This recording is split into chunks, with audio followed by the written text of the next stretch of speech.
بسم اللہ الرحمن الرحیم۔ السلام علیکم۔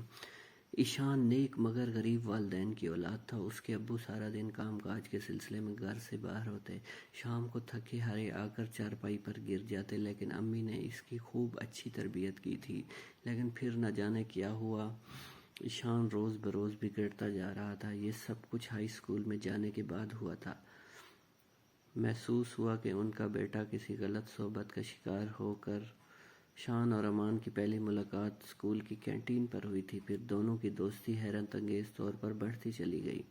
امان کی بری عادتوں کے باوجود وہ امان کو چھوڑنے کے لیے آمادہ نہیں تھا۔ اسے پاؤں تلے زمین نکلتی تب محسوس ہوئی جب پتہ چلا اس کا دوست چھوٹی موٹی چیزوں کی چوری کو خاطر میں نہیں لاتا تھا اور بے دھڑک انتہائی پھرتی کے ساتھ دوستوں کی جیبوں پر ہاتھ صاف کر لیتا تھا۔ پہل تو ایشان روک ٹوک کرتا رہا، لیکن امان ٹس سے مس نہ ہوا۔ غیر محسوس طور پر ایشان دھیرے دھیرے اس کے رنگ میں رنگنے لگا۔ دونوں مل کر جیب خرچ پورا کرنے کے لیے دوسروں کی جیبوں اور چیزوں کا صفایا کرنے لگے۔ ایک دن ایشان اور امان بائک پر سوار ایک سپر اسٹور کے سامنے گئے۔ آج دونوں کو زور کی بھوک لگی تھی۔ جیب میں ایک پائی بھی نہ تھی۔ آج دونوں نے اسکول سے بھی چھٹی کی تھی۔ بائک ایک طرف کھڑی کی، دونوں کا رخ اسٹور کے دروازے کی طرف تھا۔ اسٹور اچھا خاصا بڑا تھا۔ ہفتہ بھر پہلے امان نے یہاں انتہائی پھرتی کے ساتھ نوڈلز کا ڈبہ اگلی جیب سے منتقل کر دیا تھا۔ دونوں اسٹور کے اندر ایسے ٹہل رہے تھے جیسے وہ کچھ خریدنے آئے ہوں۔ میں ہاتھ صاف کروں گا، تم ادھر ادھر نگاہیں دوڑانا، کہیں کوئی دیکھ ہی نہ لے، امان نے کہا۔ شان کے بائیں کان میں سرگوشی کی۔ امان کے سامنے چاکلیٹ کے ڈبے پڑے ہوئے تھے۔ وہ للچائی نظروں سے ان کو دیکھ رہا تھا۔ اگلے لمحے اس کا بایاں پاؤں حرکت میں آیا۔ وہ ڈبہ اٹھانے ہی والا تھا کہ اسے اپنا ہاتھ محسوس ہوا۔ ایک لمحے کے لیے اس کا دل زور سے دھڑکا، لیکن مڑ کر دیکھا تو حروف میں کا شان اسے آنکھ کے اشارے سے روک رہا تھا اور ساتھ ہی کنکھیوں سے چھت کی طرف دیکھنے کو کہا۔ جیسے ہی امان نے نظر دوڑائی وہ کانپ کر رہ گیا۔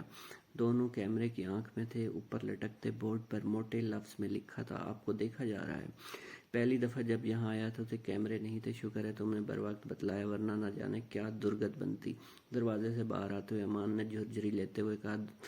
دونوں بنا کوئی چیز اٹھائے پلک جھپکتے وہاں سے 9، 2، 11 ہو گئے۔ دونوں طرف ایشان کی والدہ کے ہاتھ دعا کے لیے اٹھے تھے۔ یا اللہ میرے بیٹے کو سلامت رکھ، اے دلوں کے پھیرنے والے، میرے بیٹے کا دل برائی سے نیکی کی طرف پھیر دے۔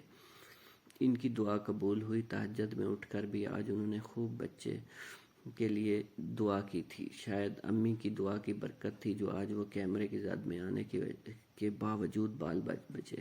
یہاں نہ صحیح کہیں اور قسمت آزمائی کرتے ہیں۔ امان بائک دوڑاتے ہوئے بول رہا تھا۔ چند لمحوں میں ان کی بائک ایک لمبی چوڑی دکان کے سامنے رکی۔ دونوں اتر کر اندر چلے گئے۔ کاؤنٹر پر ایک نوجوان بیٹھا تھا۔ اندر آتے اس نے دونوں کو بس ایک نظر دیکھا، پھر اپنے کام میں بزی ہو گیا۔ ان سے پہلے 2-3 گاہک اور بھی موجود تھے۔ اب دونوں ادھر ادھر ٹہلتے موقع کی تلاش میں تھے۔ احتیاطاً ایشان نے اوپر نیچے نگاہیں دوڑائی، لیکن کسی کیمرے کا دور دور تک نام و نشان تک نہ تھا۔ لیکن دروازے پر ایک جگہ کچھ لکھا ہوا تھا۔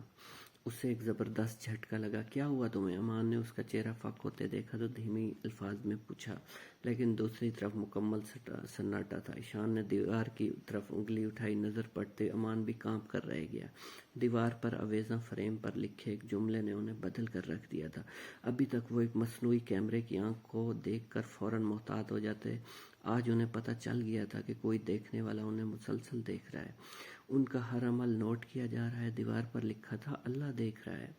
دونوں الٹے پاؤں پلٹ گئے ہمیشہ کے لیے۔ کاش شان کی امی کی دعا قبول ہو چکی تھی۔